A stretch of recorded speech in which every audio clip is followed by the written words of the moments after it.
তাদের নেতৃত্বের মধ্য দিয়ে এই স্বৈরাচারী সরকারের পতনের পরে আজকের প্রধানমন্ত্রী পালিয়ে আজকে দেশ ছেড়ে পালিয়েছেন। আজকে প্রধানমন্ত্রী শেখ হাসিনা না থাকলেও তার প্রেতাত্মা আছেন। এই বর্তমান সরকারকে নিয়ে অনেক ষড়যন্ত্র হচ্ছে, আমাদের ঐক্যবদ্ধ হতে হবে।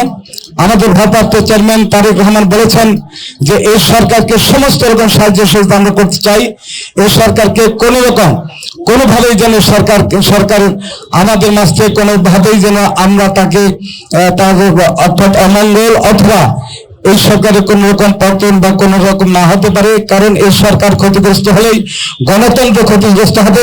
তাই তার মধ্য দিয়ে আমরা গণতান্ত্রিক রাষ্ট্র ব্যবস্থা কায়েম করব। তবে মাঝে মাঝে আমরা কিছু লক্ষ্য করছি যেটা এই সরকার মাঝে মাঝে যাদেরকে বা তাদের অংশীদারিত্ব হিসাবে পরামর্শ বা উপদেষ্টা হিসেবে নিচ্ছেন তাদের অনেকের ব্যাপারে অনেক প্রশ্নবিদ্ধ।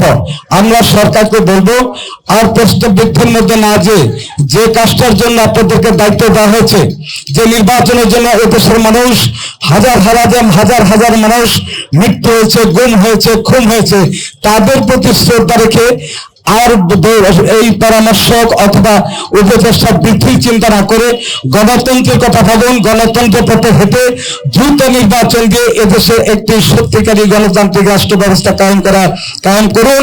সে আশ্বাস ব্যক্ত করে আমি আমার বক্তব্য শেষ। ধন্যবাদ আপনাদের সবাইকে।